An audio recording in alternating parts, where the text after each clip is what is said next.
Hello friends, good morning. मैं आरती official पे आपका स्वागत है। आज मैं आपको कैलाश चंद्रा का ट्रांसक्रिप्शन नंबर 1 डिक्टेट करने जा रही हूँ 100 WPM के स्पीड पे। तब तक आप चैनल को सब्सक्राइब कर ले, वीडियो को लाइक कर दे और बाद में पसंद आए तो शेयर कर दे अपने दोस्तों को। Okay, 5 second, start. Now, sir, honorable members will recall that the bill was introduced in the House of the People on the 2nd September 1953. It has had a long history, and in one form or another, it has been before the public since the end of 1949.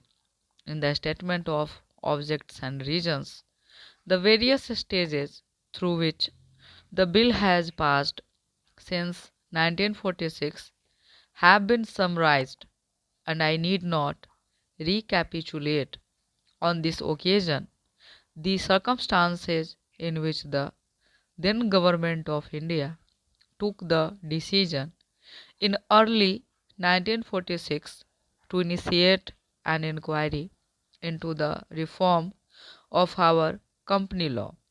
I would remind honorable members that between 1946 and 1948, the entire field of company law was carefully reviewed by two distinguished company lawyers who were appointed to recommend the broad lines on which the present act should be revised. Their recommendations were examined in then Ministry of Commerce, and certain tentative departmental views which emerged were circulated in a comprehensive memorandum to all recognized trade and industrial associations, bar associations, and high courts, and the state governments. That brought us to the end of 1949. Many representations on this memorandum were duly received from chambers of commerce, trade, and industrial associations, state governments, and the general public. At the end of 1950, the Government of India appointed a committee under the chairmanship of Sri Bhabha to go into the entire question of the revision of the Companies Act, with particular reference to its bearing on the development of trade and industry in this country. This committee examined a large number of witnesses in many parts of the country and submitted its report in March 1952.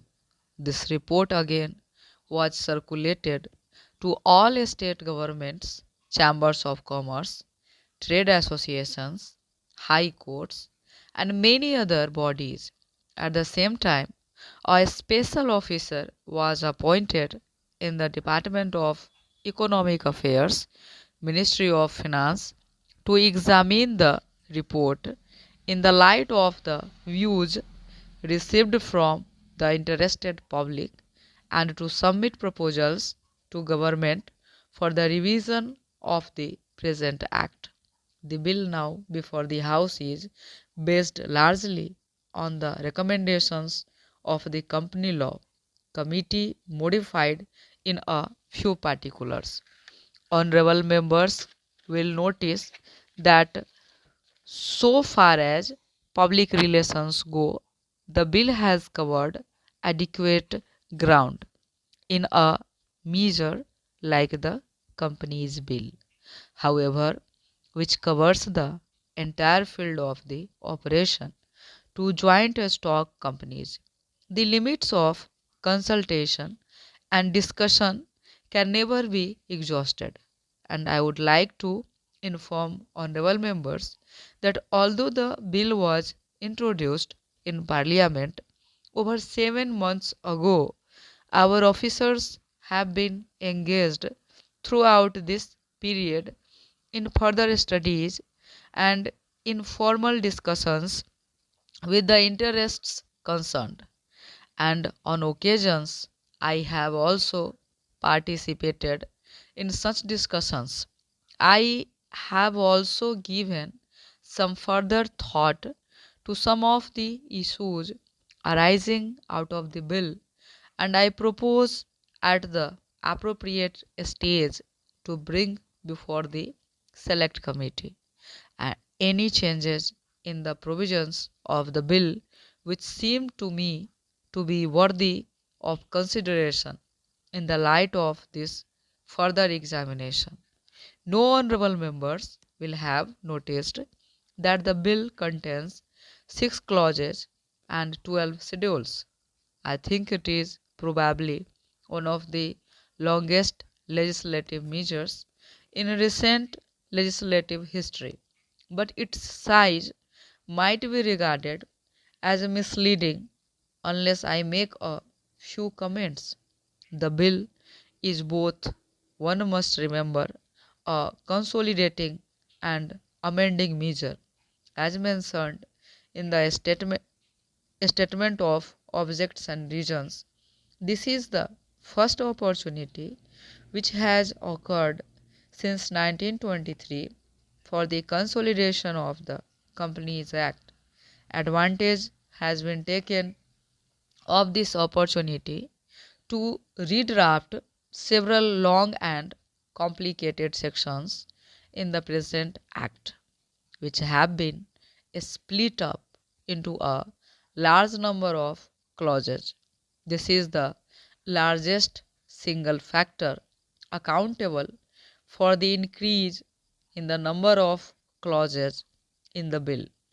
New clauses embodying substantial changes in the present law would hardly constitute more than a small fraction of the bill.